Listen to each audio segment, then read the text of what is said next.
With an increasingly diverse workforce, it's vital that we recognise and support the needs of individuals if we're going to be able to have a team that is able to be productive, have a good reputation as an employer, and indeed have a competitive advantage. In this video, I'm going to be talking about workplace needs assessments and how they can support you to support individuals within the workplace to ensure that their needs are being met, any accommodations, reasonable adjustments and things are being accommodated so that we get the best out of people and how that can benefit your business. Why am I talking about this? Well, my name's Jenefer and I'm the founder of Silk Helix. We are a neurodiversity specialist HR consultancy. Workplace needs assessments is something that we do and we can help and support you with. So I just want to talk to you today about kind of what they are and how they can work for you. So workplace needs assessment is an alternative to an occupational health assessment. I've got another video where I go into more detail about why workplace needs assessments are better than occupational health, particularly for neurodivergent employees.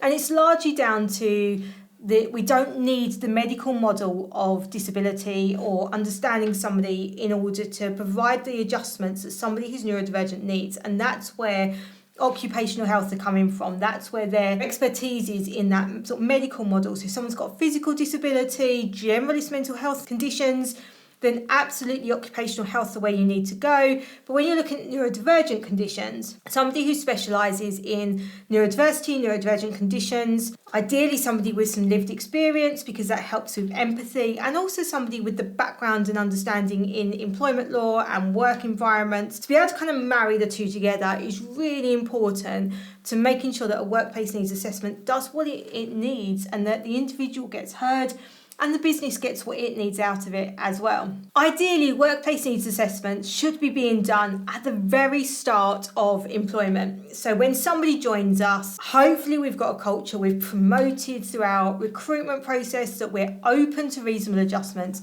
And then somebody can tell us and will disclose to us that there's a neurodivergent condition or there's some needs that they've got. Even if it's not diagnosed, there's specific needs they've got. When they can disclose this, we can help and support people. If it can't be done at the very start, perhaps somebody hasn't disclosed or wasn't aware, then we would do it as soon as they become aware. If we didn't do it at the very start, perhaps because somebody didn't disclose for whatever reason, there's lots of reasons why people wouldn't, or they just become newly aware, they weren't aware before and now they are, then we would get a workplace needs assessment done as soon as possible.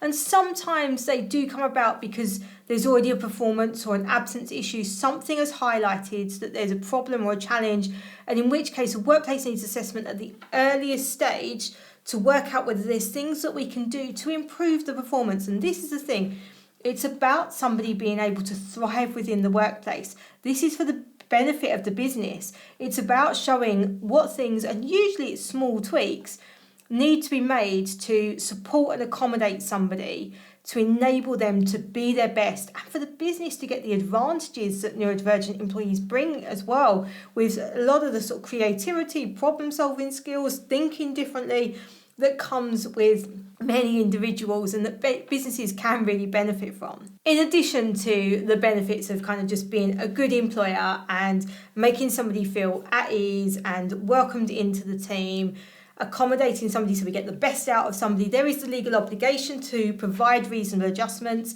and that we should be doing this right from the recruitment stage, right through the life cycle of employment, and we shouldn't be leaving it until we've got a problem. There is that duty under the Equality Act, so a workplace needs assessment will help and ensure that we are meeting that need to accommodate reasonable adjustments. So what happens? What is a workplace needs assessment? When we do a workplace needs assessment, we would be looking at talking to the manager, possibly the HR department, getting a really good understanding of the work environment, the role and responsibilities that that individual does. So really understanding their job description, understanding from the manager challenges that they've identified, but also speaking in depth to the individual. So how does the individual see their work environment? And then really specifically talking to the individual about their strengths and their challenges. And that's really important that we look at both. A lot of these assessments, and it's the same with the diagnostic processes, they're so focused on the negatives and the challenges. And that can be really demoralising for anybody. So we make sure that we look at both, because it's important for a business to understand where the strengths are within their team, where there's skills, where there's attitudes, where there's ways of thinking that perhaps they hadn't really identified could be used and benefit the business as well. So there's a lot of information gathering that's done as part of a workplace needs assessment. It's a lot of pulling in information from the different places to make sure that we've got a full picture. And then from that, really specific recommendations can be given. That's not, oh, you've got ADHD, here's our list of ADHD recommendations. This is recognising that this individual, okay, this condition diagnosed or not diagnosed, but actually what challenges do they have? How does it present for that person? What about any co-occurring conditions and how they impact it as well? So we're really looking at the individual, and that's why that data gathering is so important, so that we can look to make recommendations. Now, if you've got somebody who knows their disability really, really well, they know their own challenges, they know the things they need to overcome them, you may not even need a workplace needs assessment. It may well be that the recommendations we give end up just being the list of things they've already told you. But if you've got somebody who doesn't have that full understanding or doesn't know what's available, what they can ask for, then those recommendations can be really useful. And we'd be looking at things like assistive technologies, for example. We'd be looking at the work environment. Are there things that can be done in the work environment? Are there potential changes needed to the tasks and things that somebody does? Are there adaptations needed to the management style that this person needs? And then coming from a HR background, we'd also be looking at that in terms of, okay, these are the adjustments needed, which does not vary according to the environment. This is what the individual needs. Can the environment accommodate that? Is it reasonable to do that? Is that something that we can put in place? And we'd be looking as far as possible to be looking at the things that are reasonable for an employer to do. And reasonable varies. It really is about the circumstances that somebody finds themselves in, and that the environment and the work environment, the size of the company, the size of the team, nature of the work, all of those things. We'd be looking at all of that to make sure that we've got a really tailored list of recommendations or adjustments that are needed. One thing I can say though in those recommendations that we will always be putting in there, unless it's already been done in the organisation, is awareness training. And often that's going to be awareness training very specific to the condition that the individual's got, and that's something we can have a discussion with the individual about as well, about how much disclosure they want to do, whether they want to talk to colleagues about it, how we can support them with that, where awareness training can fit in with that as well, because that really is a personal decision, that disclosure. I do recommend it generally. I find that if we can disclose, if we can talk to colleagues about it, then the team dynamic is going to be stronger.